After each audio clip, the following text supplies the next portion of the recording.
Le 17 avril, nouvelle lune en bélier sidéral. Et ce n'est pas n'importe quel bélier, c'est le tout premier degré du zodiaque, le degré 0, l'aube absolue, là où tout recommence.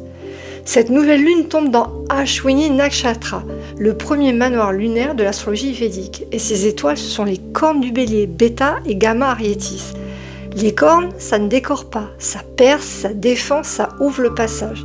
C'est une énergie qui va devant sans demander la permission. Ashwini, c'est le cheval cosmique, vitesse, vitalité, guérison rapide.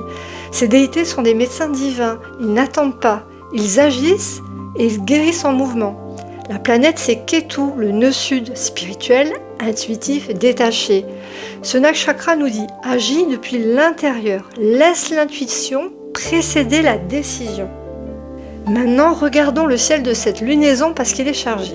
Soleil, lune, Chiron et le milieu du ciel sont tous en bélier. Chiron sur le milieu du ciel, c'est la blessure qui touche la vocation.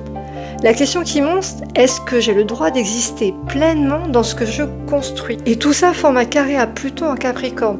Pluton ne négocie pas, il transforme. Ce qui ne tient plus, sa forme sera refondue. En parallèle, Vénus est en bélier, en exil, inconfortable, fusionné à Uranus en taureau. Électricité dans les relations, dans les valeurs, dans les ressources. Ce qui a été figé demande à se libérer. Pas doucement, mais vraiment. Et puis il y a le stellium en poisson, Mercure, Mars, Saturne, Neptune, tous ensemble. Pensée non linéaire, frontières floues, structures qui se dissolvent.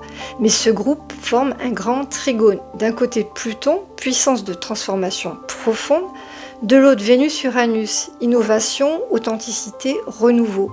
C'est un courant de fond puissant, ce qui se dissout en poisson peut se cristalliser en création concrète.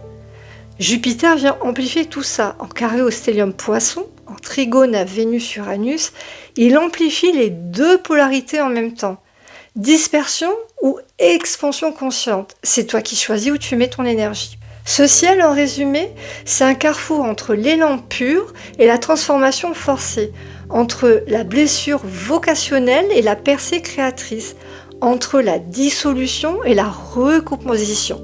Ce n'est pas un ciel pour s'agiter dans tous les sens, c'est un ciel pour choisir une direction vraie depuis l'intérieur et laisser la vitesse du cheval Ashwini servir cette direction-là.